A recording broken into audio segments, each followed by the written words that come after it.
I'm Doug Thompson. Welcome to this edition of Legislative Updates with John Barker of the Kansas House of Representatives for the 70th District. Most of us get our information concerning the actions of the Kansas legislature either from some form of media or after the fact, as the legislation either became law or died during the process. Representative John Barker has graciously agreed to take time from his schedule to update pending legislation as the bills are moving through committee to consideration by the House of Representatives. Right after this short break, let's talk with Representative John Barker concerning this week in the Kansas legislature. Welcome to Legislative Updates. I'm your host, Doug Thompson, with, as always, my special guest, John Barker. And John has brought a special guest with him today, and this is, of course, Lieutenant Governor Tracey Mann. Tracey, welcome. Great to be here. Thank you. And our pleasure to have you. John always brings in interesting guests, and John, I want to jump into something right away here because recently in the newspaper it came out about the Supreme Court made a decision pertaining to school finance. They did. Update us. We've talked about this the entire legislative session. We were under a mandate from the Kansas Supreme Court to get something done as far as funding. And to get back to the beginning, we got a 39-page report out on Monday from the Supreme Court. We've had this litigation going on since 2010. As in the report, what initially caused this litigation was in 2008 and 2009. And if my recollections were correct, that was when Sebelius and Governor Parkinson was the governor, when they actually cut school finance. The lawsuit was filed in 2010, and we've been in litigation ever since. In fact, if you want to go back to the prior litigation, which was the old Montoy case, it goes back about 30 years. We've had to deal with school finance. This report that came out on Monday, I thought it has some positive aspects of it. They did find that we are not adequately funding schools, although we added a little over $500 million last year over a 5-year program, about $100 million a year. And every year I've been in the legislature, we've added funding to K through 12. And we've also included, one year we moved the half-day kindergarten to full-day kindergartens, and we fund about $13,423 for every student that's enrolled. But they did give us another year. They said, well, that we did not address the inflationary factor in the bill from last year. The question is, there's still a lot of unknowns. They didn't say, well, you need to address the inflationary factor for the $530 million that we've added last year over the next 5 years, or is it the inflationary factor over the, I think, total of $4.3 billion, which could be substantial, Doug. So there's still some unknowns. We're going to have some meetings on it. I spoke to the Speaker of the House yesterday about it. We'll have to work through this decision, but they did delay closing the schools, so that was their threat, till June of next year. So hopefully we can work something out and get something that the governor will sign. Of course, we're all in a political race this year, so that's we probably will not get anything done until at least January, until that part is over with. But Doug, we're moving. We're trying to do a few things. The governor's been very busy. I'm just so happy that the lieutenant governor could come and join us today. He's got a very interesting history. I think he's really good for the state of Kansas. Probably the only better lieutenant governor is the one that's governor now. Yeah. So he moved into the role. Big shoes to fill. So we did that, Tracey, but I thank you for coming, and we've Thanks tried to plan this for a few weeks. A few weeks ago, we were in Solomon together. Yep. I know you've got some big announcements that occurred here today. Yep. In the state with Farm Bureau. Yep. And then we'll get into that. But other than that, Doug, we're just kind of moving along. Well, John, I know one of the concerns you had before when the legislature ended its session and the Supreme Court was going to make a decision. There was great concern that maybe the legislature would have to reconvene, go back into session, have the expense of that, plus gather everybody back up. And the people in the legislature are citizen legislators. So they all have other jobs and ways that they make a living and things that they do from there. And that would have been, of course, a big concern. So I'm pleased with that portion of it, that the legislature, or that the Supreme Court said you'll have a year to try and bring that back into a figure that, again, it's not you're not provided a dollar figure. It is suitable. Exactly. It's, this entire lawsuit over the years has had to do with one of the phrases that's in our Article 6 of the Constitution, which is suitable.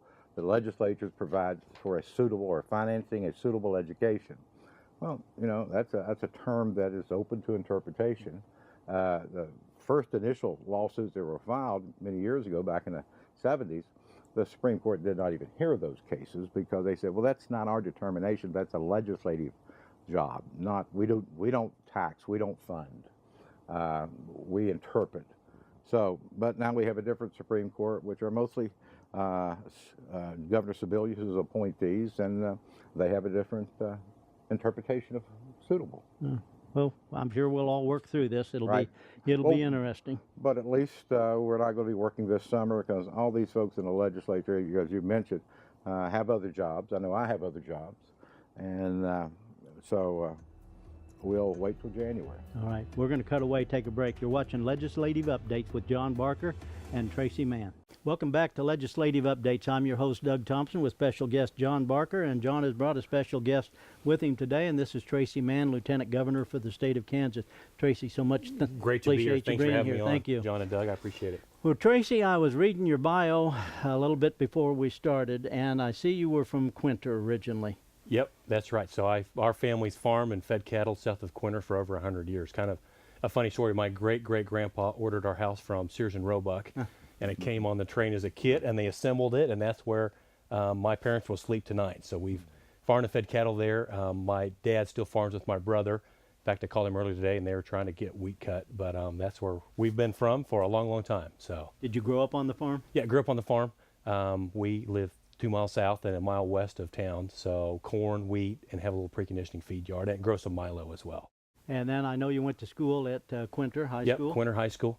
We're the Bulldogs, and we had 28 kids in our high school class, Right. Counting exchange students, and had a great time. So. Well, I saw where you guys, while you were in school there, you won 7 state championships. We did. It's interesting. I happened to be going through at a time where we had a lot of talented group of guys, but also willing to work really hard.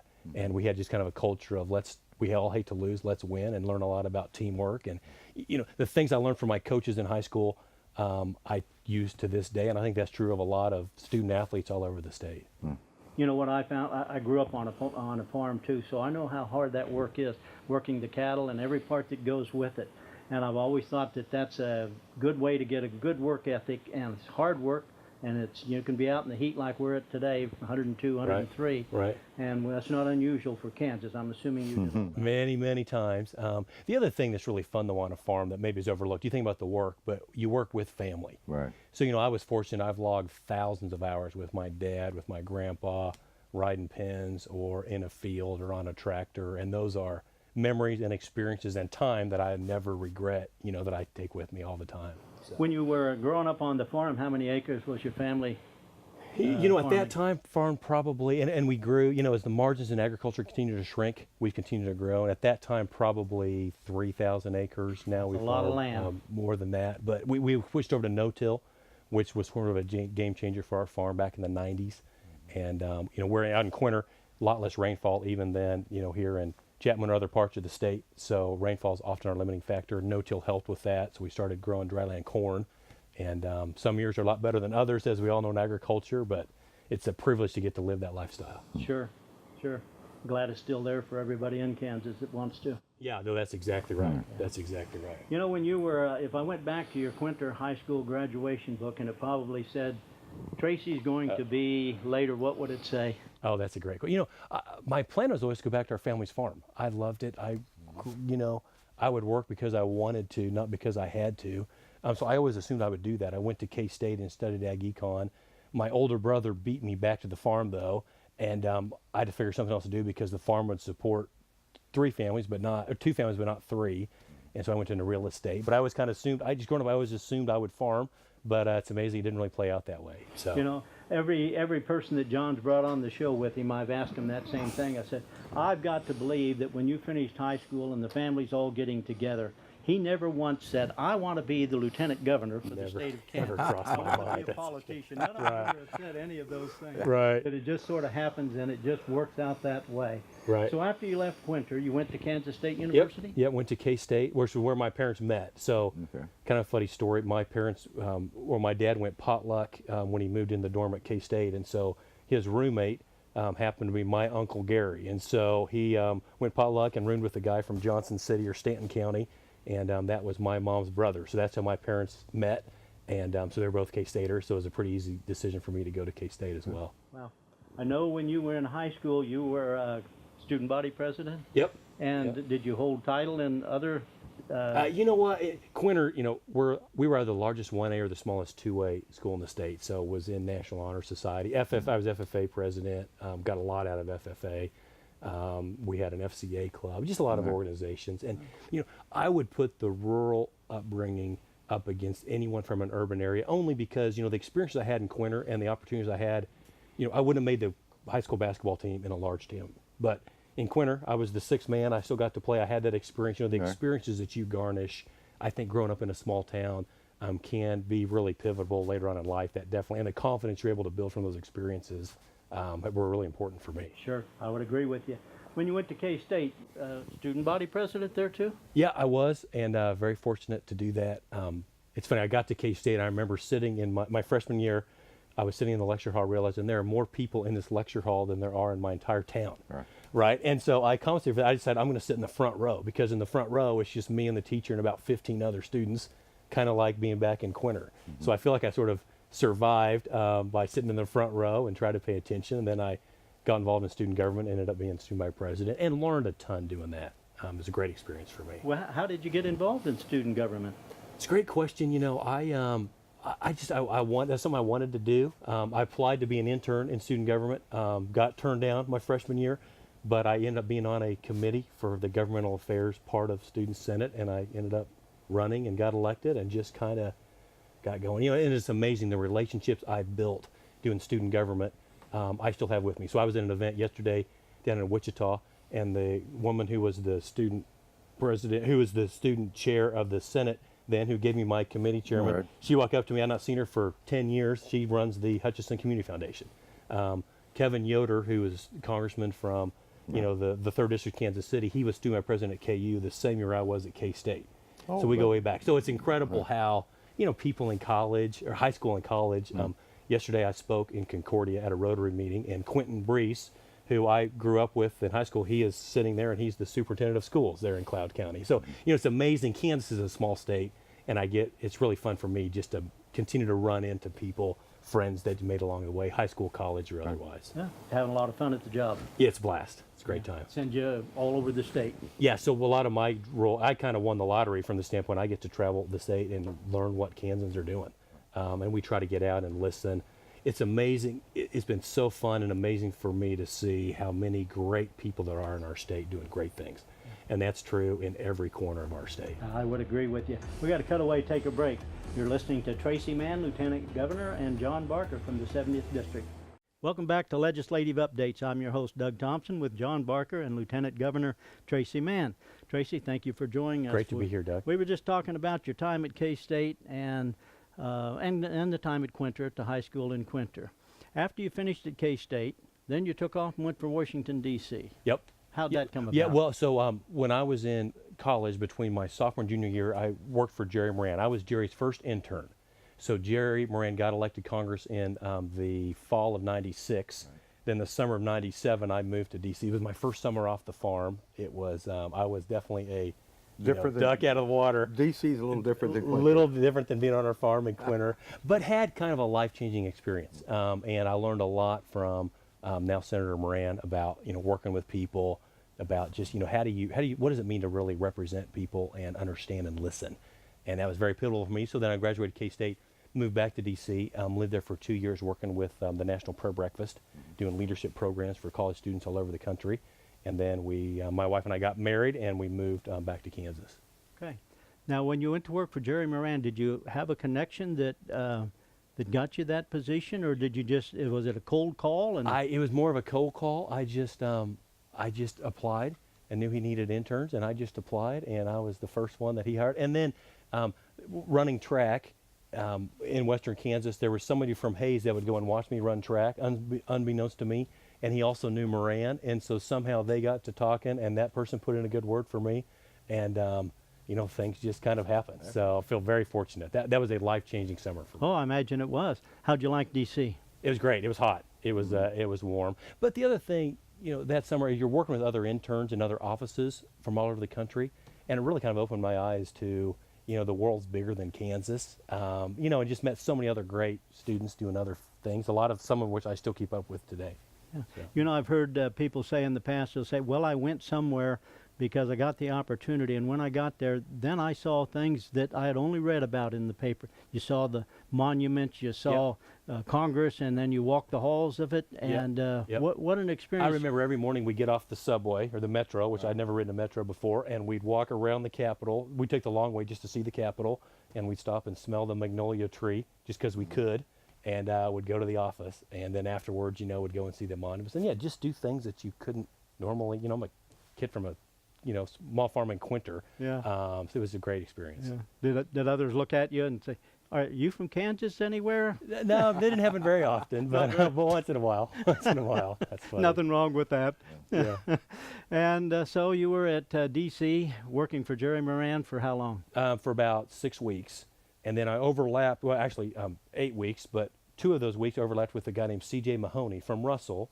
And we shared a desk probably about half the size of this table for the summer, and CJ is now one of the U.S. trade representatives that's really instrumental in the NAFTA renegotiation.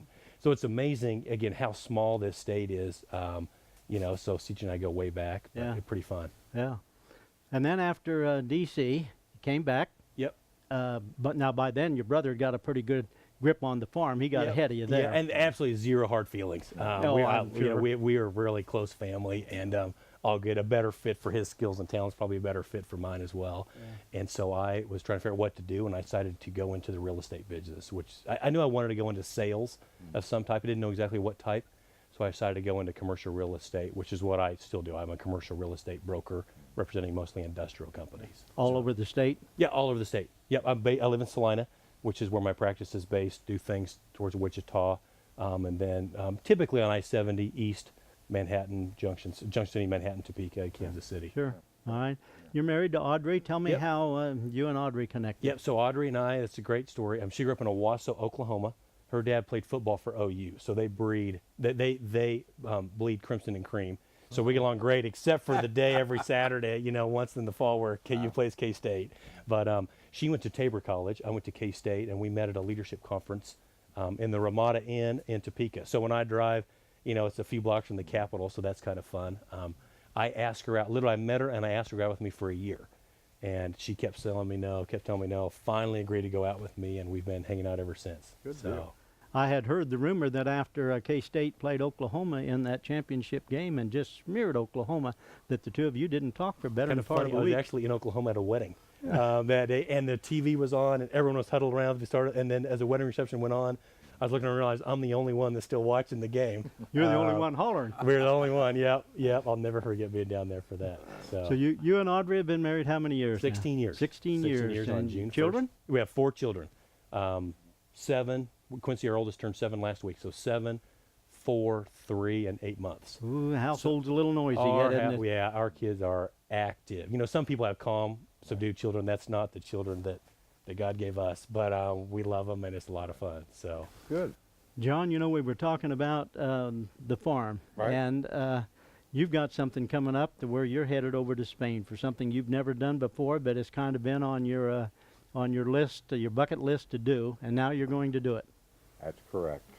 We're gonna fly out. My son gave us a trip to Pamplona, Spain, where I'm gonna run with the bulls, Doug. Run with the bulls.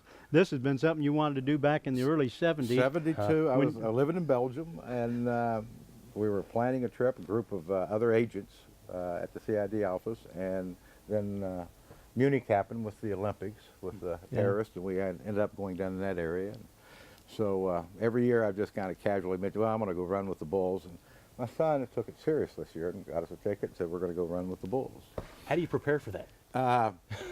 Or do I you? don't know.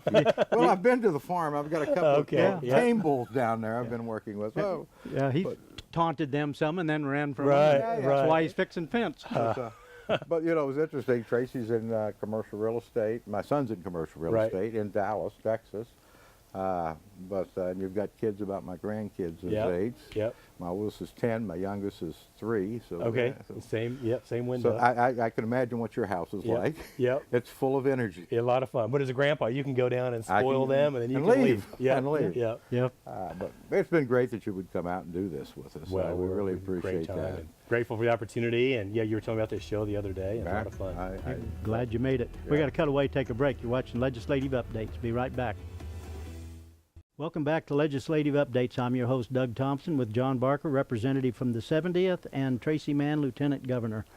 Lieutenant Governor Tracey, you have coming up an election coming That's up. right. Yep. Are you guys gearing up? August 7th, we are gearing up in a big way. So we've drove 1,000 miles from Tuesday night until Thursday night this week. We're traveling all over the state, having a lot of fun doing it, talking to Kansans, listening, telling them about what we're working on.